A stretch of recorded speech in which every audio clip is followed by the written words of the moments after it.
My name is Stacy Physick, and I'm in Chilliwack, BC, Canada. And it took a while for diagnosis. I actually didn't start medication until 2011. And my connection to pH is they believe it started because I had shortness of breath and a bunch of different symptoms, and I had a bunch of different tests done, and finally they decided it was pH, but what they believed it was caused from was PVOD, pulmonary veno-occlusive disease. They thought that was going to move fairly rapidly with me, and when they finally decided to start medication, it was to sort of help slow that progression, hopefully, as well as the pH progression. I also had open heart surgery when I was 4.5 years old, and I'm now 63, and it didn't stem from that. I'm left with a VSD, a ventricular septal defect. I also have a small ASD that I've developed over the years, but I've held real stable my whole life with that. I've always been checked by a cardiologist. So that's really where my journey began, is because of my breathing issues and shortness of breath and tiredness and things like that. How I knew the diagnosis was happening is I see a cardiologist on a regular basis. I've seen him annually for basically my entire life. He started with a change in my pulmonary pressure. He noticed and he said, don't worry about it yet. It might be okay. And I had been at that point already identifying that I had shortness of breath. Wasn't remembering things quite as well. I was a corporate trainer, and I also did a lot of presentations, like pretty much daily. I did that for a few years. And as the years progressed, I started getting shorter and shorter of breath trying to talk. So he had noted this pulmonary pressure increase. And then what he did is he said, we'll just watch it. And then I had 6 months later, I came back for a second echo, and the pressures were even higher. So then he sent me to a pulmonary specialist, and that's when they did some more testing, and I had pulmonary function tests, another echo, I had a heart cath, and that's when they determined that, no, you've got pulmonary hypertension, and that's where it started from.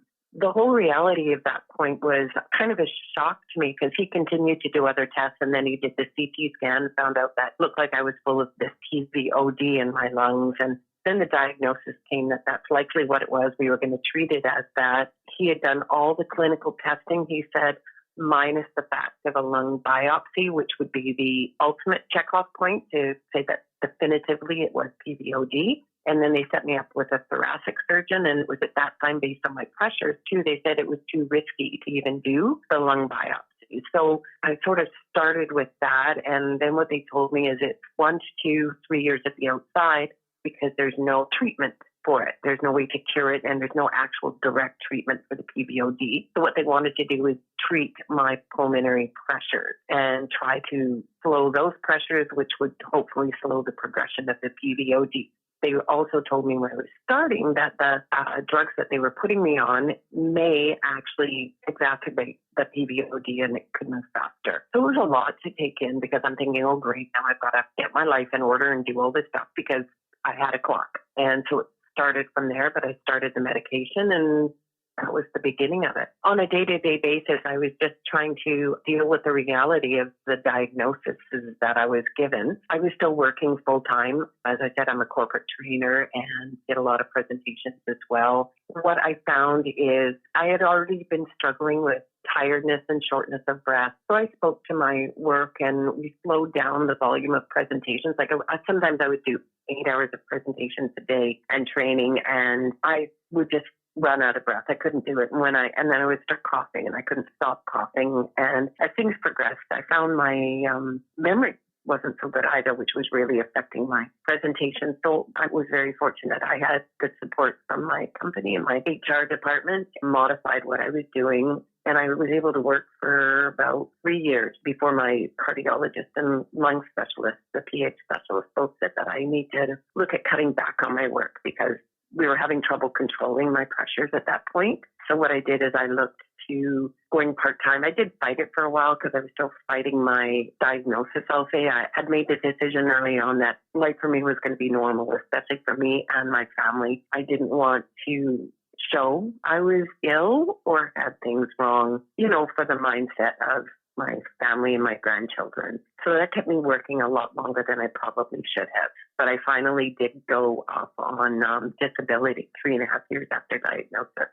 I actually was directed right away. Once I met the pulmonary hypertension specialist, he and his nurses did identify that there was the PHA Canada Facebook page, and I used that. And it's been very helpful. I learned a lot. I've posted a lot, and especially over the years, because the medications they put me on clearly have slowed my diagnosis because I'm still here.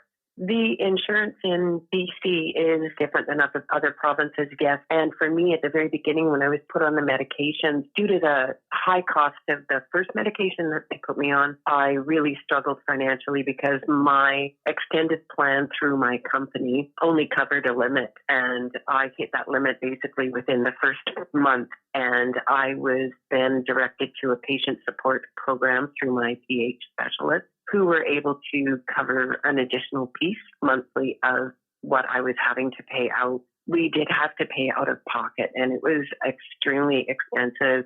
It also put the worry of, can I continue to do that? And that went on for close to 3 years. Then I actually also got the support of the pharmacy department, because I guess they also take a piece of the pie, I'll say. They mark it up a little bit. He said, you're paying so much for this medication already. He goes, I won't charge you anything for it. He goes, I just can't in good conscience do that. So for his pharmacy, he just charged me what it cost me, which was really helpful. But it took about 3 years. And then after that, the patient support program kicked in even more. And I believe it had something to do with the pharmaceutical company, but I don't know honestly how it all works in the background. But it was definitely a big struggle at the beginning. I made a conscious decision to say, I'm going to be normal. My life for me is normal. I'm not going to change anything. I did end up on a dual therapy. They added a second drug, and it has definitely helped my breathing some, opened my arteries more. But what I have found is I run out of steam. I only have so much energy. Come 3, 4 o'clock this afternoon, I'll be done. I kind of hit my daily wall. I find when I'm out with people, having to keep a conscious awareness of what's going on. I have a tremendous amount of brain fog, which is very tiring now. You know, it's been said, well, it's because you have lower oxygen. My O2 sats are low, and so everything is trouble getting the right kind of oxygen that it needs. I'm not low enough consistently that I need to be on O2, which I'm very thankful for. But it has definitely affected me with my brain fog, my tiredness, stairs, walking, just trying to be myself, be normal with people and with family. And it definitely runs me out of steam real fast every day. And I do find it frustrating. I have days where I don't do things, and I have days where I'm able to accomplish things. So it's kind of how my daily life runs. Well, for me, a lot of it was connecting too with the Facebook group with other people who struggle with the different types of PH that's out there. And many of them I find are very, very positive. That's kind of why I too wanted to adopt that attitude, because I find things can take you down if you let it overwhelm you. So I take things day by day. I do tasks one at a time. If things don't work well one day, I just approach it as a fresh approach the next day, and I just keep moving on from there. And with me, like I say, I was originally told 1 to 3 years at the outside, and we're talking now over 10 years. I'm still here. And I'm still pretty much functioning on my own. Granted, I have help from family, and I do take advantage of that. And I have good friend support, and I have good support from the PH community. That's what all just keeps me really positive. And I have wonderful specialists who answer all my questions, are there. They always say email, phone, whatever you need, we're available. That also makes me feel a lot more peaceful. Looking at where I have been and where I am today, the best advice that I could give is honestly, stay strong, stay focused, do your best every day. And if one day doesn't work perfect, start over the next day. Don't beat yourself up about it, and just take care of your health mentally and physically as best you can. I went from putting all my stuff in order to being here still. And I put that down to a lot of, I've been very careful. I'm fluid limited, sodium restricted. So my diet has to be very careful. I've got a fine line between getting dehydrated or overhydrated just due to your heart and lungs overworking, and also just staying positive. It's done, I think, great things to keep me where I am today.